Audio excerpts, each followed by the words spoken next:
Hello. Welcome to this cool family initiated podcast, Why Not? And a family journaling session where we intend to discuss things from a normal Malaysian family's perspective and view of things that affect us and possibly even you. So it's a podcast by a family, for families and friends, and to simply anyone who loves their family and despises their family alike. We know who they are sometimes, yeah? So this is our first episode. Yeah. So shall we introduce ourselves? My name is Shireen. I'm Teng Shin's sister, and I'm a lawyer in Kuala Lumpur. Yep. So, my name is Shin.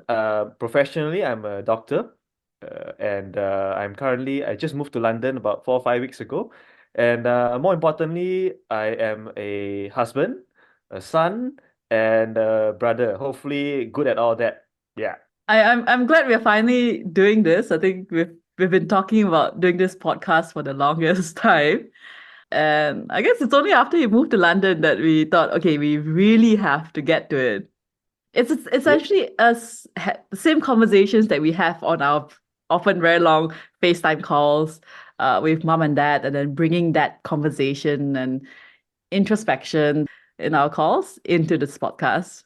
Yeah, I think we've been procrastinating doing this for some time, and I think we have to do this, and it's a perfect time to start. It's the end of the year 2023, and it's the start of coming to the start of 2024, and I am about to start work. Why you want to do this podcast? You put yourself outside already, out. People may condemn you. Well, I think something that you train me, mom, more than actually mom and dad, especially mom, is to be thick skin. This is me being Kawin Poi, super thick skin. And I think why not? Yeah, exactly. That's why the name a podcast. Why not? You know? Yep. So why exactly your two of you want to start this? I think it's that it's for family journaling session. For me, I think my primary intention is it's a family project that we could do now that Coco is away. So you have you all decided you're going to put up in public or just for family? I think we're just gonna put it out to public. I think yeah, why not? We just archive this. I think it's a good like we said, a family journaling session. We always do this on WhatsApp, FaceTime and all, and discuss about things and everything. And I think that maybe a lot of Malaysian families also discuss similar things to us. And I think it's good to have this journal up. And I think it's very especially precious to me because when I was younger, I realized that I did a lot more stupid videos and recordings of things that I do, especially my family and everything. And I realized as we grew up, I reduced doing that, and then we have less footage of that amongst our family at least. And I think this is one That's way of true. me Yeah. trying to keep that up. Yeah. Okay, Mm. okay. That's good, that's good. Yeah. Okay. Great to have Bo my chi liao bi. okay. Good to have my approval of my mom. And apart from that, Mom, it's interesting that you're the one who asked that again. But Mom, I don't know if you recall, I think when you were 50 something, remember we did this thing where you wanted to do a recording of yourself and you want to do it every 10 years or every year on your birthday so that you could remind yourself or keep track of your growth and you've always wanted to make sure that you don't turn into those people who once you turn old you say, oh, I can't change, I'm not capable of change, just let me be. And I think that this podcast can serve that purpose as well. Definitely, Yeah. definitely. But then you use wrong choice of word. It's not growth, it's aging. Aging is growth, I think. Aging is growth, no? Good, good, good. But you still have to do that for me every year on my birthday. Okay, Okay. yep. Yeah. Okay, please continue. Proceed. Okay, today we've planned to today we wanted to speak about Coco essentially moving to UK because that happened just about 2 months ago. I think Coco, you left, is it 6 weeks? Yep. 5 to 6 weeks ago. Yeah. And I think that's an mm, interesting topic that part of it might be new to whoever is listening. I think it's something interesting to talk about and interesting for you to reflect as well. Yeah, I think we decided to do this as the first episode, hopefully many more and not one off thing. But I think it's a good place to start because I'm fresh off the boat. I mean, fresh off the plane, literally. And I'm new in this new country, and I am beginning to start work in about 2 days, a bit anxious about that. But anyhow, I think it's a good place to start when everything's fresh on my mind, why I came here and all that kind of stuff. So I think we should discuss about this. Yeah. I think Kuku, for context, you might need to share a bit about your background. Yeah. You might want to give a Yeah. I bit of think a background. Sure.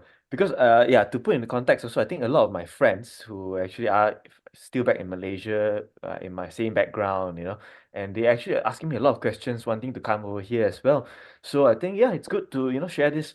So anyhow, so a bit of context of me. So I'm Shin, I'm the elder brother in this family. It's a Malaysian uh family, and I was born and bred in Malaysia since I was since I was born. So I went through a primary school, secondary school, a vernacular Chinese school, very competitive, crazy competitive, as you might know, and all the way up to pre-U, matriculation, a local matriculation college. And I was fortunate enough to enter one of the good public universities, University Malaya, where I did my medical degree. I'm proud of it. I'm very happy and grateful eternally to UM and all the schools that I was raised in, and also my family, definitely. And yeah, ever since then, I've been working in government for the past 8 years as a government doctor. And I was most of my working life, I was in East Malaysia, Sabah, Labuan, then back to Sabah. In Sabah, and that's by choice. Yeah, That's you wanted, because a lot of people, medical graduates, they're praying, especially from Peninsula, they're praying not to be posted to Sabah Sarawak. But you wanted that as your first choice. yeah, that's a definitely our first choice. Me and my wife, Bozo. So that's our first choice. Because I know even when we were applying, a lot of people actually didn't want to go to East Malaysia because they didn't know. We're always afraid of the unknown, aren't we? So we put it as our first choice, even since our internship years until now. And we never look back, and we will never regret it. In fact, it's one of the best decisions I think I made of going there. And it's a to put it short, it's one of the I think Sabah personally is what Malaysia could have been and should be. There's no racism, there's very little racism. We are all happy with each other. People are the most amazing, kindest, most sincere people you meet. And it's a great place to work with our superiors, our colleagues. It was a great experience. The beaches are nice, diving, mountain climbing, everything. You have it, you name it, it's there. And so we love it as nature-loving people. And then it helps that there's direct flights back to Penang. So I think when you were there, we see each other Well, every two, three, every few months twice. actually. Yeah, Yeah. Yeah. yeah. And I think there was, especially from AirAsia, but recently I don't know why, for some reason, I don't know whether it's changed. AirAsia cut it, and so we have to depend on other operators, which Mm, are more expensive. Yeah. But yeah, mm, we can still fly to KL directly, so it's easy. Yep. It's a mm. great place. So I think we have our own episode, whole episode on that. Yeah. I know I could see how much you and Denise enjoyed KK. I think mom enjoyed KK as well, when she was there every now and then. I know you've probably told me this before, but if you enjoy it so much, then why the move to the UK? No, that's a very good question. It's also a source of a lot of conflict between, I mean, my own internal conflict, why it's a difficult decision, no doubt. So I think it's a combination of pull and push factors. Don't get me wrong, I love Malaysia and I'll always be proud to be Malaysian of my upbringing, my heritage and everything. Always proud to be Malaysia. But I think there's always a balance between a push and a pull factor, and also, personal ambition, drive versus patriotism, and other things, right? So it's a push and pull. So well, the pull factor, I'll start with the pull factor, right? So I think it's important because I gave that context of where I was born and raised throughout in Malaysia. So there's definitely a bit of a draw to wanting to see the world in a way, you know, that I've never uh, I never done so. No, So but you I've travel. always You travel quite a bit I throughout the well, years. traveling is one thing, but professional career, education, training, that's a different thing, that's a different experience. So we love do a lot of traveling, but yeah, this is different, I think. So I think all the while I was in Malaysia, so I always want to see what the other side of the world is doing and why are they so, renowned in media and everything. Why are they so, praised upon and looked upon and everything. So I think I wanted to see personally for myself to be part of the system. So that's one thing. And no doubt, I thought that we shouldn't be always blindly, looking up to, any parts of the world, east or the west, whatnot, right? So I think the West has always been and still is pretty on the cutting edge of technology. They are still advanced in terms of that. That's one aspect of that. So the grass is not always greener on the other side, but I still want to have a look at how they're doing things and how is it different from where I practice. So that's one, right? Mm. And And if I could just add this mm, context, it's I think for both of us when we grew up, we worked really hard to try and get scholarship, and you got a scholarship as well to um study in the UK for A levels, which you eventually decide not to pursue for it for I'm sure a lot of reasons which we will eventually talk about. But there's that as well, that desire since young. I mean, we work towards it. We try really hard, study to get a scholarship to go abroad to study. But this, I don't know if that's for you, that lingering feeling of wanting to have that yeah, experience abroad. exactly. There's always something that is in me, even since in high school. I studied so hard. I went for so many tuitions. Thanks to that, my mom for sponsoring that. Is to get a good JPA scholarship for. I always wanted to go to US because it was a very open. It was my dream. When I was young. And in fact, when I was in working as a doctor, I took some US exams, entrance exams, USMLE. It was super tough, one of the toughest exams I've ever taken in my life to go there. But Denise too. But for some reason, we didn't. We then eventually ended up with UK, amongst these other choices of Australia and all. But that was looking back, I think it turned out to be a good decision. And because now I'm not so keen on going to the US, seeing how things are changing there and the gun violence is just rampant. And it's not somewhere I want to raise up my next generation. Yeah, that simply put. At this point of time, unless things change. Yep. So that's one of the reasons why I'm coming to UK, because one of the Malaysian postgrad exams that me and Denise went through actually is a UK-based exam. So it's recognized in the UK as a part of a process of us going to higher specialty training. So we're in the midst of that. So that's one of the reasons why we're coming to UK. And to add on to that, last point also is we have a good friend, our personal good friend, that went through the same system as us in Sabah for a good many years, and she came over 2 years ago, and she said that the work-life balance is it's good here. It's more balanced despite all the media report on the NHS strikes and everything. In comparison to what we have in Malaysia, the 34-hour long on calls, the quite dismal, I mean abysmal on call rates, which unfortunately is uh, still facing a lot of resistance somehow. Yeah, and that which leads me to my next point, the push factor. As much as I Mm. love working in Sabah with all my superiors and colleagues, the whole system of the healthcare system in Malaysia, in my opinion, is not sustainable. As someone who's gone through it for 8 years, it's not sustainable. People are leaving left, right, center, and they're good people, and it's sad to see that. And it's also sad that But I'm one of those people who has come. someone has to be there. Someone who knows the system needs to be there to fix it or to help make it a better system or a more conducive environment for doctors to work.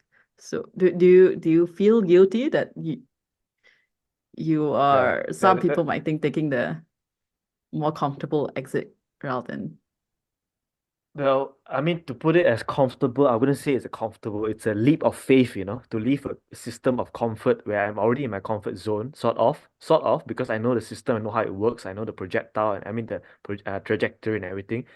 So to take a leap of faith to come all the way to UK, a different system, it's not comfortable, definitely not comfortable, out of my comfort zone. And that's one of the reasons of me coming. But to what you said, uh, someone who knows the system knows what I want to see change in the system. I should stay back, right? And be the change that you yeah, want to see, right?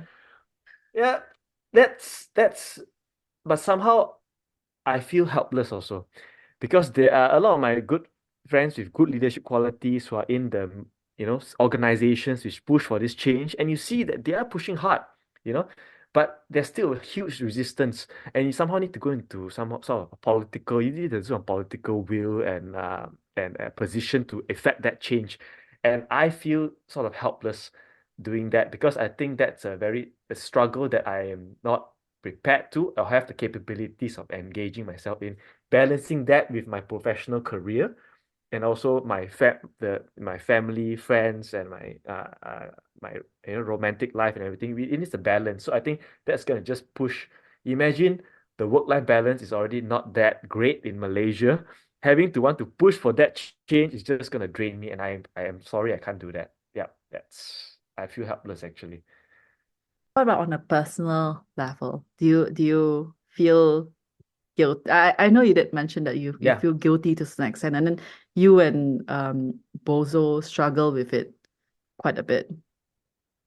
yeah. Perhaps you wanna. So the guilt is definitely there.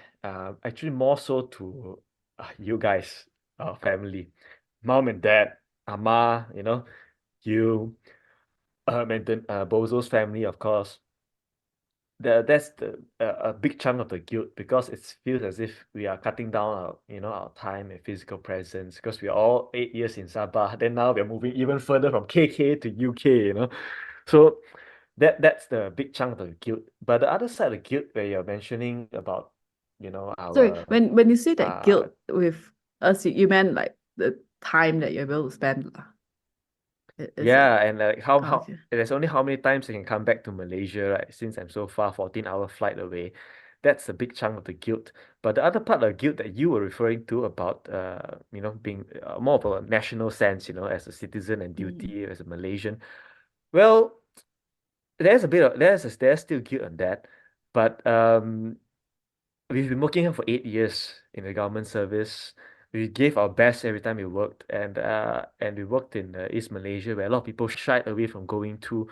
So we also like to console ourselves, thinking that we did our best we could, for the time that it's 8 years is a big amount of time. I don't even know how long I'll live. So I think that is a fair, decent amount of time that I'm willing to give, and I wish I could give more. But there's also a balance of personal ambition and our own future generation, our planning and whatnot. And I think that is a balance that we had came very hard to, to a decision. But no, that being said, it's not that I'll never come back to Malaysia. Maybe it's good, maybe to look at it in a different way. It's good that I go and learn what are the good system. Maybe it might be a better system, it might not be. I don't know for sure unless I'm in it, right? So I want to see how the systems are, and we pick up the good points, and perhaps we're not excluding the possibility of us coming back in the future to serve with better skill set. Why not, right? Yeah, You're maybe willing to take the pay cut for it? the pay cut I would imagine a in the substantial UK. pay cut if you do that when you come back. Yeah, well, I guess this is a different topic on its own because I think priorities change with different set phases of life as well, right? So maybe when we're older, we already have our ambition, our careers as consultants, hopefully one day here. And maybe our priorities will change, and maybe we'll see how things change in Malaysia, whether, sometimes we also feel whether the nation is actually ready to accept certain people or certain, uh, yeah, social demographic factors. We should put it. Race, Whether you it's mean? actually race. Yeah, yeah. Why are we sugarcoating it, right? Anyway, there's still a lot of I somehow feel that the direction the nation is going, it's maybe in a good direction, but also there are things that show that maybe it's not to our liking.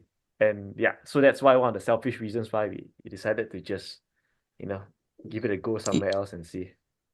Yep. Yep, mom. If the nation don't love you, you don't have to love it back. Um, that's a pretty controversial statement, I'd say, but I still love Malaysia. Don't get me wrong, I love Malaysia. I'm always proud to be a Malaysian because wherever I have today, it's not only because of my family and everything and opportunities. It was all definitely the opportunities, the privilege that Malaysia gave me also. So yeah, I will No need always be apple grateful. polishing. No, no, it's true, it's true. It's true. It's true. It's true. I still am appreciative and grateful to Malaysia and UM, all the schools I went through. I won't forget that. He's gonna edit an episode of this podcast next time when he wants to come back and I don't know whether it'll take me back, but yeah, we'll see. okay. No, but I wanted to tap more into that guilt that you were talking about on a personal level because it's a conversation we had here and there before you left, perhaps not fully. And then recently, when I met your in-laws for brunch, they were also talking about how on those few nights before you all left Bozo came to them and had discussions past midnight and in tears and talking. I guess Bozo was struggling with that guilt, leaving the parents behind. And then in her case, a few of her siblings is overseas as well. Why you never How come to talk to us over the past midnight one before you leave for UK? Huh? I think you know what? I think comparison is the root of all evil, you know. Don't No, come on, I think simply quote lah. I didn't quote anyone. I said that. No, I think well, mom, you know, if mom was the one who said that, she would say, Buddha said. I think we had these conversations over quite a dragged out period of time, haven't we? We talked about this many times over months and even the years actually before this, because initially it was US, remember? Then now it's the Hmm. UK, right? So we talked about this gradually over the years already, actually. That I know Dad has his reservations initially, that he would want me to close to home and everything. So that is also a pulling back factor of me of not wanting to go, actually, big part of factor. And I know, Mom, you've always been very open to, that you've always said that, you should go and everything. But I know deep down both of you would rather have us back. So that is definitely a difficult part for us to swallow also. But that's why we really cried buckets when we were on the 14-hour flight from KL here. We were crying, and I was reading Rooney's touching note and everything. I really appreciate that. And I really appreciate that despite all that, you all actually were very, very supportive. I don't know if many parents can be that supportive of us and our ambitions, you know and that you would forego your personal selfish reasons, yeah, and to just hopefully that so that we can pursue our dreams and everything. We're really touched by that, lah. Sherin said, why you decided to go overseas but you never discussed with her? Okay, that was gonna be my secret questions to reveal. Okay, I didn't ask I didn't ask it in that context or that tone, but I did spoke to mom once quite a long time ago. That I guess to be completely honest, there were parts of me that was wondering if was well, not wondering, okay, if I'm being absolutely honest, I would perhaps appreciate if you sat down and told me this was your plan. This is my plan. What's your plan? And then how, just a discussion about that. That was like quite early on. I think it was still when you were planning to go to the US. But I also I never said that, I never raised that, because I also felt that it was very selfish of me to even expect that conversation to happen. Because I didn't have a plan. I have no idea. I wanted to do my master's in US at some point. I have some ambitions to work abroad for a few years.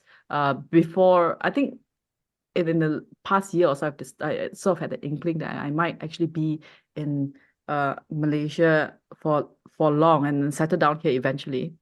Yep. So, well, I'm glad you brought it up here. I never heard that from you, but I'm sorry about that actually. But maybe I was under the impression. I don't know. I'm just thinking. Maybe I was under the impression that we've been talking about this with our family and everything, uh, over quite some period of time, like as I mentioned. But I didn't personally go to you and sat you down and just spoke to you privately without mom and dad. I guess I never did that. You're right. And I should have done that actually, because looking back now and I realized I was a bit wrong in that sense, because in a way you are left to tend to mom and dad physically in Malaysia. So that's a big guilt there. So of course, we are blessed with, I mean, touch wood, we're blessed with mom and dad is independent. They're taking care of Amma and all. And yeah, I don't know. I should have actually, looking back, I should have. But I figured, because we are quite open in our family, I figured maybe I was subconsciously expecting you to come to me and approach me if there was something that. But I should have given you the opportunity to discuss about this. Looking back, something I should have improved on. Yeah, sorry. Yeah. Yeah. No. It's not a I would never fault I don't fault you at all for Yeah. that. I just I perhaps there was some parts of me that was hoping that more of a gesture or anything, because I don't think Mm. that I won't obviously won't stop you from doing what you want or make you feel guilty for it. And I'm genuinely very happy that you've taken this leap of faith and doing this with Denise, and I've seen how hard you work towards it. And I know, and even without that conversation taking place, I don't really have any concerns about whether it's attending to mom and dad in physically in Malaysia, because I've I know how responsible you are. If if if touch wood, if anything happens that requires your help or really requires you to sort of I sorry, I'm going a bit off track. No worries. Yeah. Um No. but the reason why I've never raised that is because I know how responsible you are, essentially. And I know you are not one to sort of um go away and say, okay, yeah, this this is something that you should sort it out in Malaysia or whatnot. I know, because I know that's not you. So it's that complete trust that I think, yeah, it will eventually Yep. it's fine with me. The conversation didn't take place. It's just that, to be honest, was something that No, I no. think I mentioned to mom once. Yep. I think so. I agree with you. But I mean, I appreciate. I hope I'll continue to be more responsible, if not as responsible. And yeah, that's a conflict, right? There's a lot of conflicts at play in this decision. So that could apply to a lot of people facing the same dilemma as I was when making this decision as well. Um, Because I in my think line of we work, as I just yep, wanted to add, I think we as family, through the discussions that we have, even though whether you said it expressively, directly or not, we knew how much guilt that we knew how guilty yeah. you were feeling, and the amount of guilt that you were struggling with, more than you should, if you ask me, because you're always very harsh on yourself in that Yeah, sense. yeah, it was difficult for me because I was going to a direction where I was trying to go for spiritual growth and emotional growth and whatnot. And I was trying to tell myself I was placing too much emphasis on my work, you see, that it was having too much of a toll on my stress and everything, that I should divide my focus of my attention and my love and everything, and actually my life at most maybe 30% to my career, because I think a bigger chunk is family and friends and relationships, yeah, which I was mentioning during my wedding. I value that so much more. And I have always, but I want to value even more of that. And that's why when I come to this junction in my life where I have to choose to go to somewhere abroad, that is even a bigger conflict to me, that I'm sort of going against some of my values. But especially in my line of work, I see a lot of it, of elderly in their they not say bad, it's part of life, actually in their sickness and nearing death maybe, that their children from overseas suddenly come back after years, and they don't know what's going on with their family, with their parents, but they try to overcompensate sometimes. And it's a known syndrome, actually, I can't remember, Californian daughter syndrome or something like that, where you try to overcompensate, ask a lot of questions, you try to show that you're very concerned. No, I'm sure they really are concerned, but somehow there's some subconscious nature trying to overcompensate sometimes. And I don't want to be that. I really don't want to be that. It kills me to see that. But I guess when I left for it, I tried to push this behind and try to not, overthink about it. Because if not, I probably will end up in conflict and never make a decision. I don't want that to happen as well. So I try to tell myself, you know what? You know your priorities. You know your priorities always, and that should always be a compass in your life. So whatever happens in the UK or at home, if the need arises, you should place your priorities to hit back and whatnot. And I hope I can be held accountable to this and follow through to this lah throughout my entire life. And that's why I think that you know what, just go, but you can't make decisions anticipating 1,001 scenarios Mm. that might or might not happen.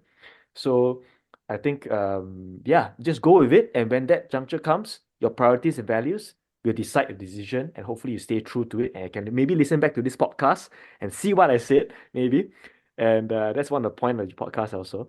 And yeah, hopefully make the right decision that I will not regret. Regret, that's another topic I want to talk about in maybe another whole new topic. Yeah. Yeah, but look, I love you all always. And I'm so grateful that we always have such a tight-knit family where we can discuss about anything. And I'll always, that is the most precious thing in my life to me. And I'll always, yeah. So I think we have 2 minutes I left, think that, but yeah. it's okay. But yeah. But Mom, you Shuri, want to? yes. So I told you many times, you want to go, just go, okay? Don't have to feel guilty or anything. Yeah, I think we're always You very. you know me and Daddy always very fair. I Yeah, know. I think we're and always so very. Rooney, don't get me wrong. I'm sorry to mention that, but it's not that I expect you to stay back to take care of mom and dad. No, no, no. It's a shared responsibility. It's a responsibility we gladly share, I'm sure. And it's not a burden or what, mom. You have to know that you are not a burden. It's just part and parcel of our values and life, and that's just how life is, and we just have to accept that. You don't have to see yourself as, I know you do sometimes. You're very hard on yourself, and you're not. We'll gladly take care of you as much as you did for us, and I hope that we can always stay true to that. Yeah, Rooney, right? Yeah, absolutely agree. And we talk about filial piety, we have to get that in because there's no one. Okay, not to say you're not, Yeah. mom. You're definitely as filial, but Mm. everyone recognizes that. I feel that is the model. Dad and mom, actually, you're the models of filial piety, piety. and there's nothing that I can learn. I mean, these are the biggest lessons that you didn't even teach us about that. You showed us, and that says it all, Yeah. That's true. That one, we really need to get that into this conversation and Yeah, that I think we have to have him like guest star or something as a host there. What drives him? What it's such a admirable and it seems so innate to him. There are times when you ask him, there are times that I actually try and ask him questions, and to him it's like it's not something that he even thinks about a lot. He just does it because that to him is his inherent responsibility. I think maybe Coco, you can also share about the financial aspect of moving to the UK, because seeing how you're preparing for it, it seems like it requires a lot of initial funds, because you rent exams and all that. Yeah. Before he starts, before he say anything, I just want to say I'm very proud of him because I think since young, Betty and I already told two of you, we will only support you financially until a degree. Anything beyond that, you have to find your own way to support yourself. And that Coco did that very beautifully. Thank you, Coco. Very proud of you. Oh, thanks, mom.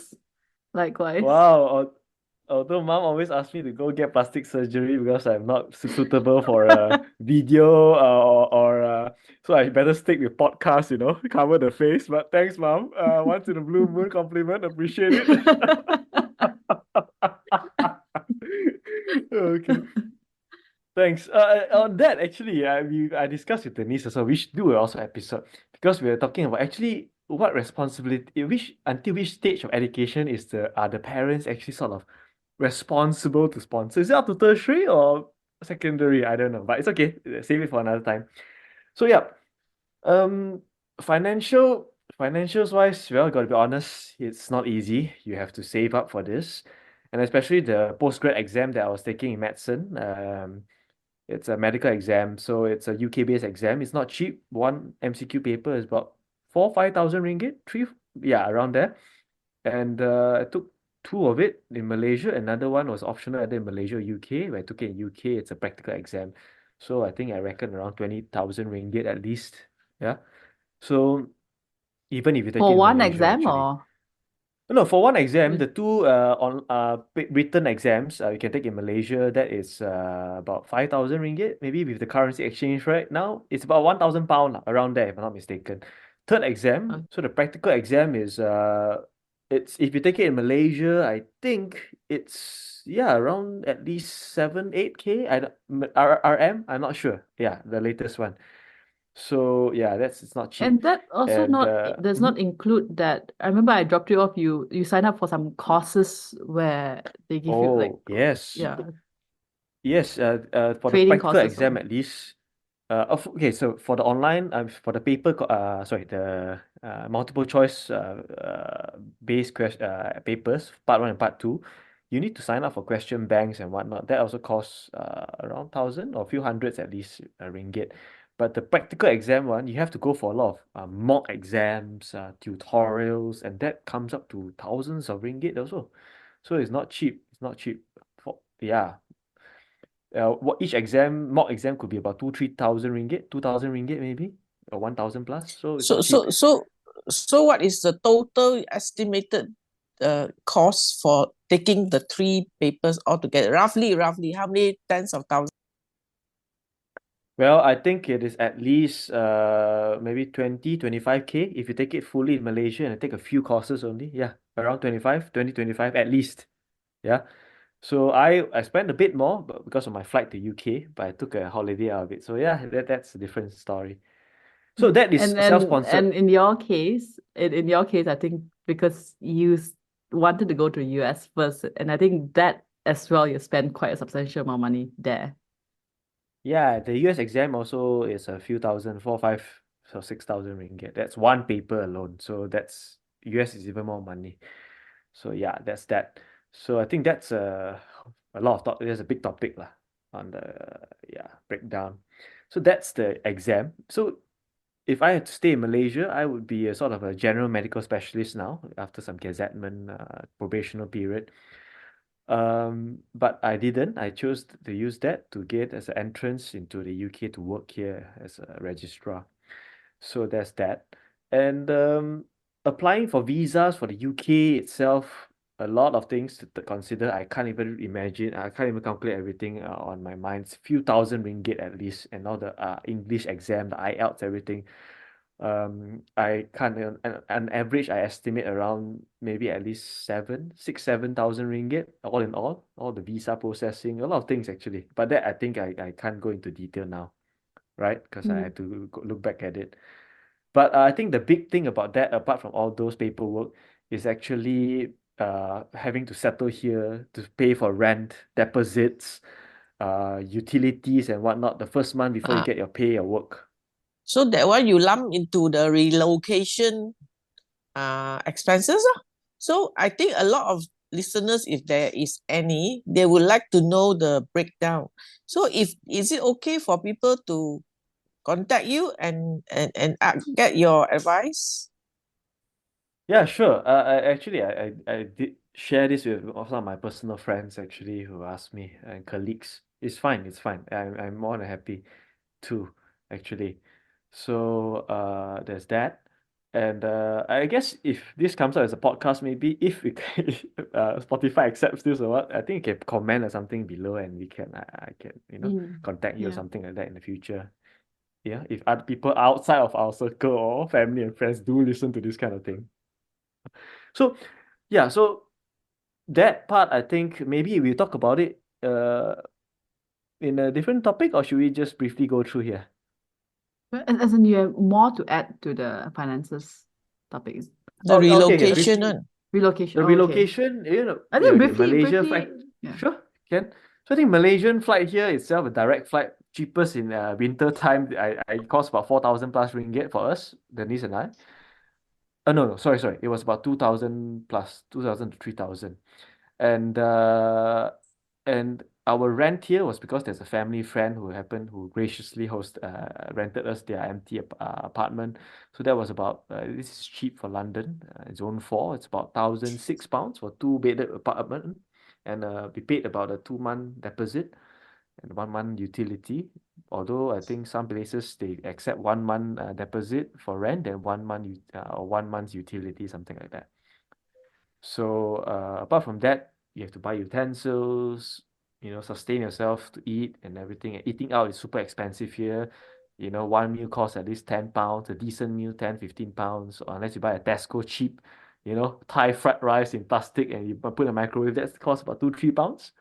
But if you cook, it's a big difference. You can cook a nice, sumptuous meal with pork, chicken, whatever, or vegetables for less than £1 actually sometimes. So you I have saw to a photo of learn to your cook. your suyo, which looks really good. Yeah, my first experiment with siu yok, roasted pork, which I really love. So I tried to do it myself with less than £3, and it can last for 2, 3 meals. It's not bad, but it's my first experiment. Still cannot beat the Penang sio bak, chit lor, that kind of McCallum or whatever sio bak. So I'm trying to perfect it. One day I'll come back and show you all what I can do with my cooking. Definitely increase my cooking skills definitely improved being a house husband so far here. So yeah, that's the financial aspect. So you need a good 10, 20, I reckon maybe a 20K or 20 over K, 25K. Because once you convert it into pounds, that's the problem, right? It's over 5.9 now. So it's your life savings get shrunk by 6, And I just watch it deplete day by day, week by week, quickly. So I can't wait to work also. I need to earn that GBP, to feel the You were effect. you were sending us in the group chat every day how much is the meat, how much is the fish, and Yeah. that's why we were trying to tell you Uh, you can't shop in the UK and then keep converting it to Malaysian ringgit. Otherwise you won't be yeah. eating anything at all. Yeah, that's the thing. I'm a stingy Chinese kiam siap Is Penang guy. is Yeah, this why you're recording this podcast from your closet? I can't even see your face. Your yeah, it's a jacket's closet. covering. Yeah. So what I do is now I'm going grocery shopping after this actually. Uh, so what I do is there's a Chinese grocer which is cheaper certain things but expensive for Asian like bak choy and all those. And I actually go to 3 shopping malls because they're next to each other. Before I go to do any shopping, I just compare. I go step into each one and see roughly how much the price differ for per 100 gram or whatnot. Then I buy the cheapest one and I taste it and it tastes edible, so I just go with it. Mom was saying, yeah, I'm a sort of a professional in a professional job, but yeah, that's what I have to do, to keep my savings there. And it's okay, mom, you don't have to send me money or anything. I love it. I love you. And mom and dad don't have to send me money. Despite what I said here, I'm still financially comfortable. So it's important to have quite some savings to do this initial change. Yeah, that's the financial part to it. And I think mom put it very well. I think we are obviously very proud of you. Even before you moved to the UK, from the first year you started working, you were already contributing a lot to like giving back to the family and all that. Of course, that put a lot of pressure on me. But no, it's it's actually honestly very, very admirable, and you're always very frugal. And then you just manage your finances very well.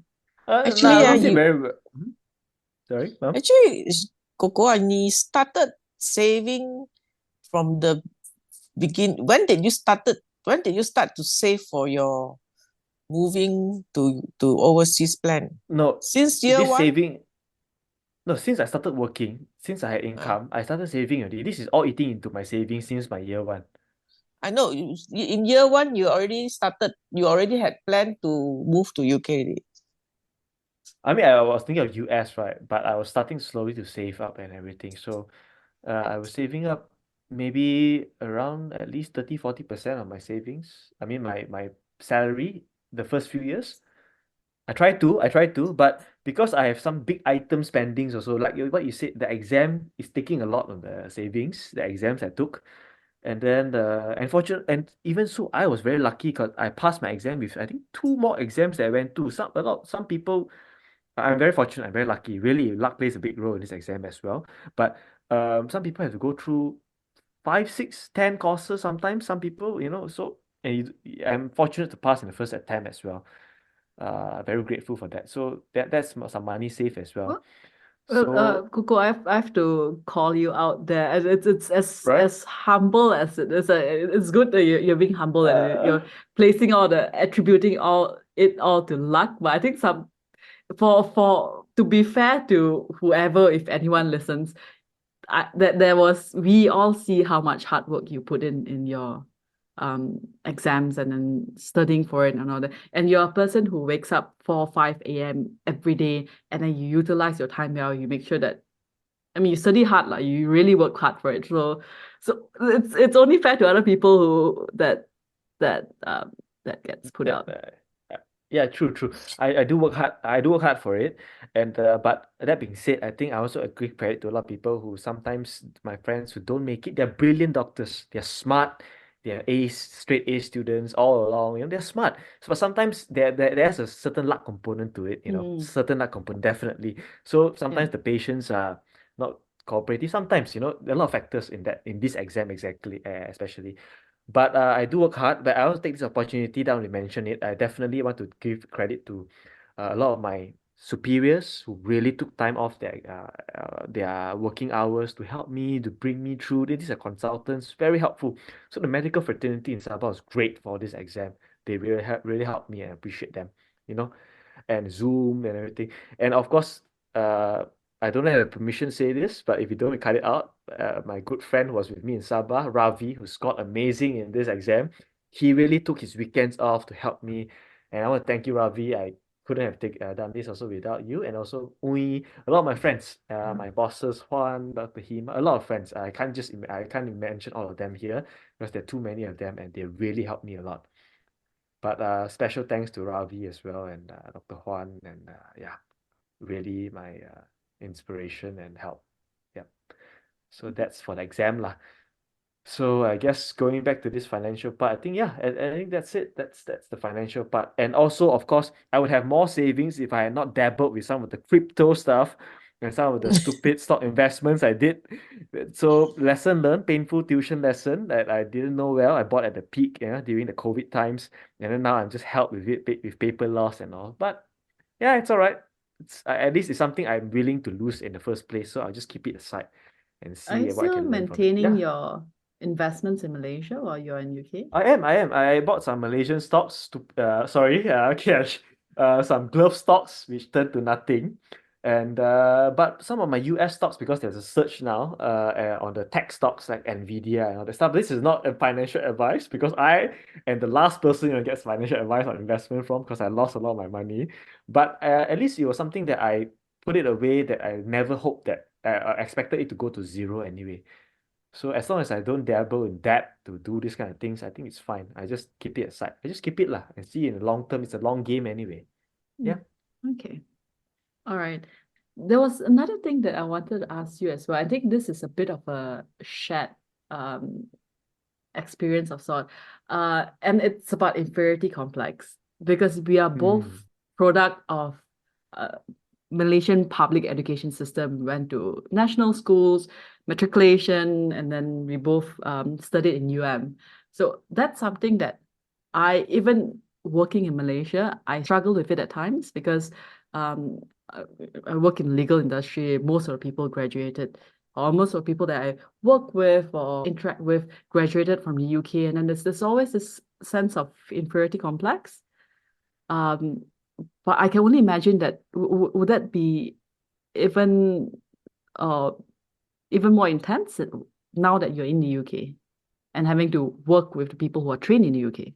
Well, yeah, this is a topic I'm quite passionate about. It's a huge topic, but to go through it just briefly here, I think yeah, I get what you mean, being solely, educated and whatnot in Malaysia. I think Malaysia's education system is fairly okay, but much needs to be improved, and it's not great at how things are. It's never been super great. Let's be honest, right? So there is a bit of inferiority complex because I am educated here, but of course that being said, we are both in UM, and UM is pretty. Yeah, it's a good one of the top public schools in Malaysia, and but there will always be this lingering thing. Am I good enough? Why will I stand on the world stage? Like I'll be. In fact, I'm gonna start work in 3 days. It's quite intimidating, not only because I'll be working with people who are all over the world. From India, from Greece, from Canada, from UK, and I'll also be a small task of mine is also to educate and teach and bring medical students. So that's gonna be a new challenge for me. And these medical students are from, I think, yeah, one of the universities in nearby. So I'll be working also with people from Oxford, Cambridge, and whatnot. And I'd like to see how we stand in comparison to them and what did they learn that we did not.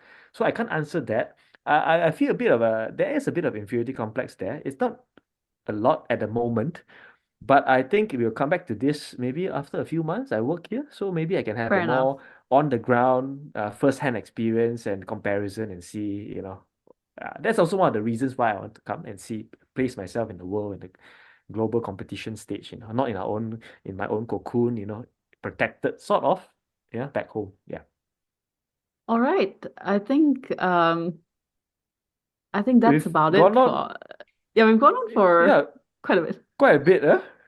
I want to Yeah. ask Shireen one question.